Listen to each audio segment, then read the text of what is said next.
Salsa d'anatra. So we start with again with some extra virgin olive oil. Celery, carrot, and onions. Start right away. Okay, so we fry the base off. You can put some garlic as well, and also if you know that everyone likes pork, you can actually add some prosciutto at the start or a little bit of sausage, give a little bit more bit flavor. Of flavour, a bit of saltiness as well about it, I suppose. And what we're doing as well, we go with the duck. Ah, so you just joint them like that, you leave them whole? Yeah, you can actually do, whole duck as well if you want, because you're going to take the bones out after. Look at that. So you can start with the skin first if you want. Of course, with duck, time goes really well. So. Okay. Now, Michele, what's the story about hanging game in Italy? Because I know that they don't tend to hang game for very long. No. Do they? Like, if, for example, we were talking about the fagiano, the pheasant. They literally kill the bird and use it immediately. So you need red wine at this stage, okay, and always room temperature.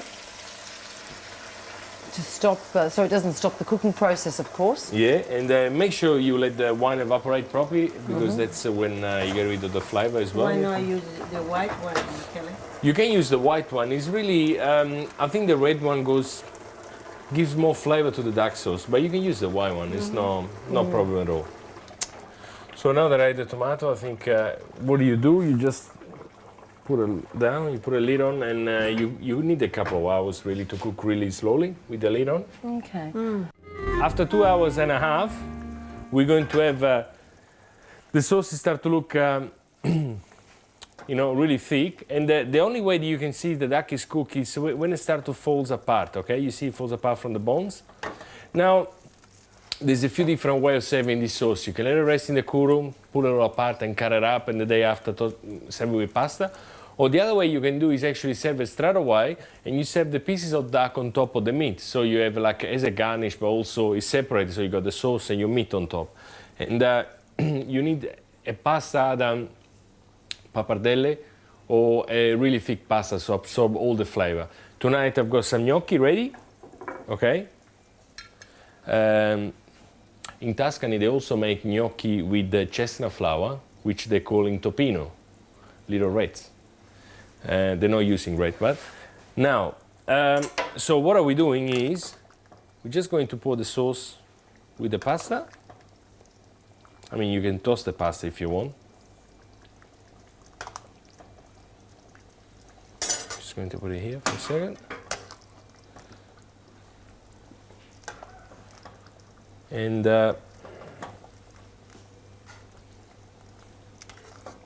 we're going to put all the meat on top. Now, there's a duck, there's a leg. Here there's the other piece of the duck. Okay. This dish is very rich, and probably, this will be enough for a couple of people. It could probably be like, you can actually have this as entree main course, because you're going to have your pasta and your meat on top.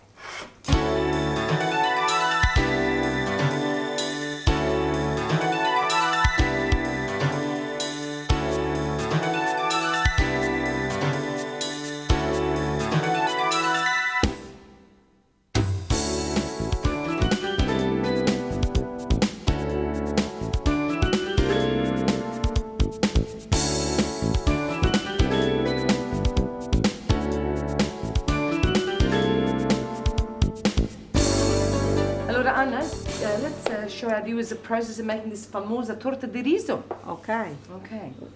We start with the Short crust pastry. pastry. Now, Michele, now we can buy this commercially, or should it always be homemade? Yeah, you can buy it commercially, but you can actually make it as well. And what are the rough ingredients of this, Michele? What you need is around 250 grams of sugar, 250 grams of butter, soft butter, and then you need around 3 eggs, depending on the size of the eggs. Yes. So like size 60? Yeah, size 60. You probably need 2 eggs all and 2 yolks, I think. And then you need around 500 grams of flour. All right. And you obviously put it together, knead it together, and then you let it sit there for a while. Yeah. Okay. So it comes at least half an hour. Okay. Yeah. Now, and I suppose it's important that this pastry should live in the fridge for a while. Yeah. Huh? Because once it gets really warm, it's quite hard to roll, isn't it? Yeah, especially if it's a hot day, yes. Because Okay. the butter inside the pastry tend to melt. That's when it's melt. thick and Yeah. falls apart. Or if you've got hot hands, Michele. Yeah, that's why you should never actually work with your bare hands, always with the rolling pin. Yes. And now, Anna, is this just plain flour that you're putting Yes. on? Just plain Yeah. flour. Because I know you've got some little secret things back there, and you're not going to tell us all, are you? Oh, dear. Oh, that was quick. Oh. There we go. Beautiful.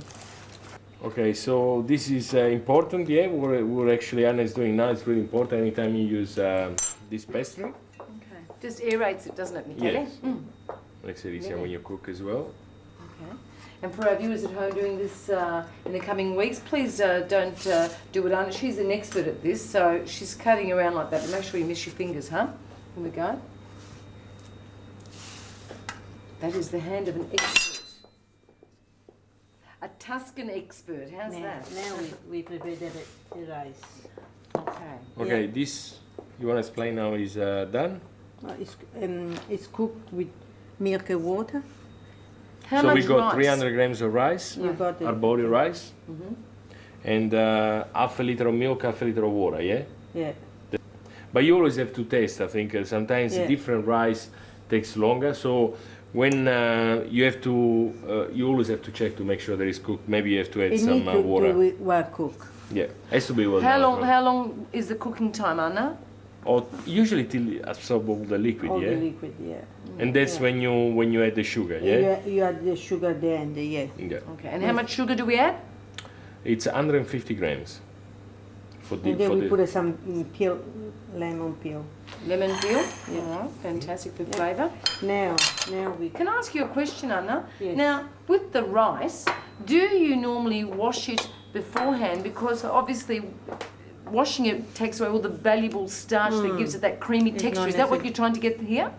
I don't wash. You don't wash it. Okay. So okay, all the starch is there. Great. Yeah. It's kind of sticky and glug, isn't Yeah, it, Michele? yeah, because it's really cold now. If you do when it's still a bit. Okay. Now we put the eggs. Michele, you can tell us how many eggs. Now usually is you need 2 eggs, I think, 2 whole and 1 yolk. We had 4 in there because the eggs are a little bit small, so Small. that's the only. And free difference. range? Yes. Then we got the liquor. What do you have in there? It's we put some strega, some sambuca, some contratto. Cointreau. Yeah. Okay. Or you were saying sassolino, you said? Yeah, ma pure sassolino. It's like sambuca. It's like sambuca. Yeah. It's got an aniseed flavour. Yeah, and it's flavor, yes. Fantastic. And how much are we looking at? That's about 2 small glass. 2 small glasses, yeah? And maybe we need more. Yeah. Okay. Gee, it's quite potent, and I can smell it from You here. can smell it. Yeah. Yeah. Lovely. All right. You're not allowed to drive after you make this cake. Yeah, when it's cooked, it's all gone. Okay. Fantastic. Look at that.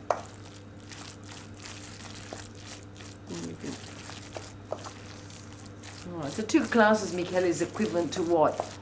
150 mils? Probably I'll say 100 mils. 100 mils? 100 What? mils of liquor. Di liquore. I don't know. And we're going to use also, Anna is going to use also the Chemes, which is that's a traditional liquor from the region. Yes. Yeah. Once again, you can purchase this in fairly It's a big- specialty shops, yes, Michele? Yeah. So that, and it's about 70% proof of Kermes, isn't it, Michele? So, Yeah, this one, yes, and most of the time you have to be careful, yes, because it's very strong. Okay. Because otherwise you gotta shoot. All right. Right. I put the alchemist on top and give it the flavor and the color.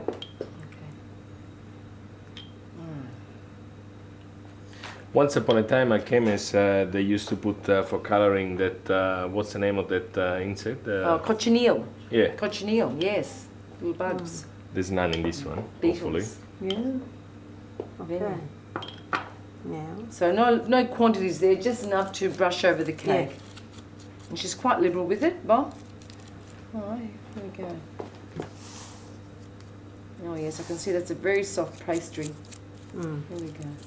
Beautiful. Look. Such regional produce, look at that. We leave it like that. Okay. Okay, so we put this in the oven. Yeah. What's the temperature? 200. 200, and for how long? Half an hour. Half an hour.